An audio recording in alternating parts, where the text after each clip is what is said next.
Meu óculos.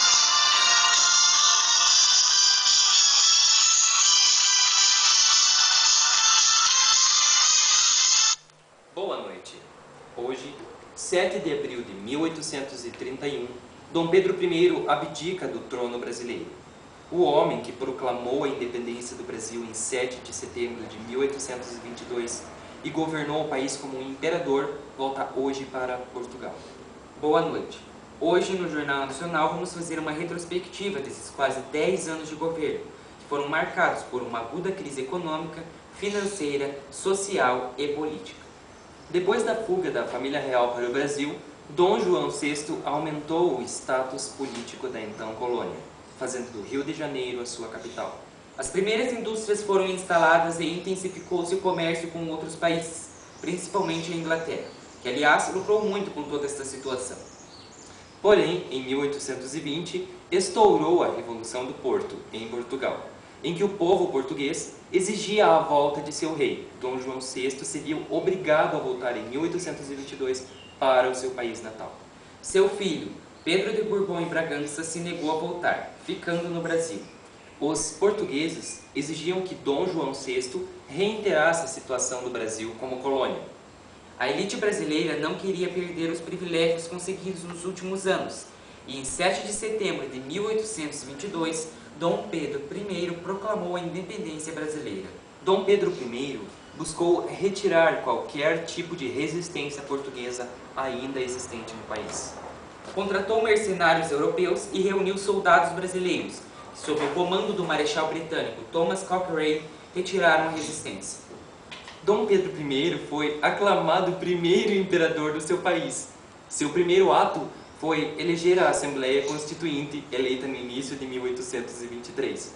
Porém, dada uma divergência entre os deputados e o soberano, que exigia poder superior aos deputados, a Assembleia foi dissolvida.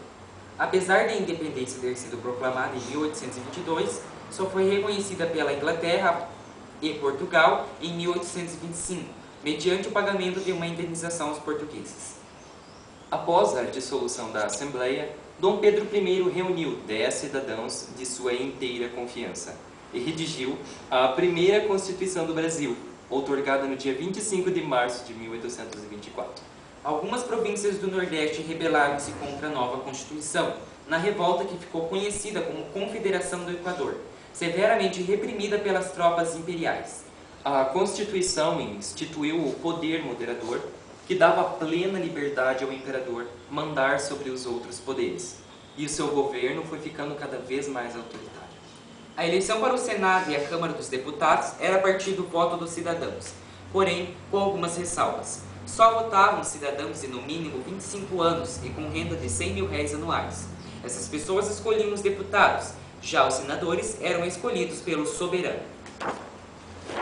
A Igreja Católica estava muito ligada com a política, uma vez que era necessário seguir o catolicismo para se candidatar.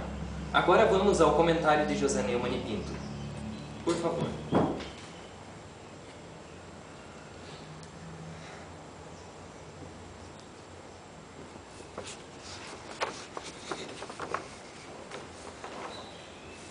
O homem que proclamou a nossa república, a nossa independência, foi embora.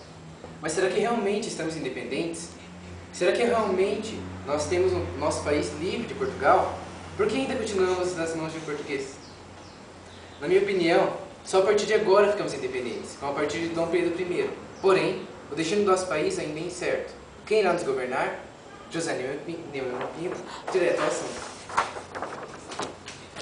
Um dos mais graves problemas do Império de Dom Pedro I foi a Guerra da Cisplatina, em que os uruguaios queriam anexar toda a província cisplatina ao seu território, e conseguiram, em 1828. A imagem de Dom Pedro I ficou arranhada perante o povo. O Brasil estava enfrentando uma crise econômica e política. Dom João VI, querendo reaver o Brasil, nomeia Dom Pedro I seu sucessor ao trono português. O imperador brasileiro sagra-se imperador português. Contudo, a Constituição brasileira não permitia ao imperador governar Brasil e Portugal ao mesmo tempo. Assim, Dom Pedro I abdica o trono português, porém garante sucessão à sua filha, Dona Maria II, que momentaneamente não assume devido à idade, ficando o trono português a Dom Miguel I. Pedro volta então ao Brasil. A situação de Dom Pedro I foi ficando cada vez pior diante do povo. Ninguém gostou do envolvimento de Dom Pedro com Portugal. A situação agravou-se ainda mais com a perda da província cisplatina. Muitos outros problemas foram surgindo. Pressão foi surgindo de todos os lados.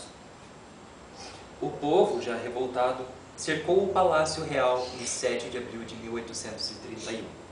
Dom Pedro I renuncia ao trono brasileiro, deixando-o nas mãos de Dom Pedro II, seu filho de 5 anos, e nomeou José Bonifácio de Andrada e Silva, tutor de seus filhos menores, e seguiu para Portugal.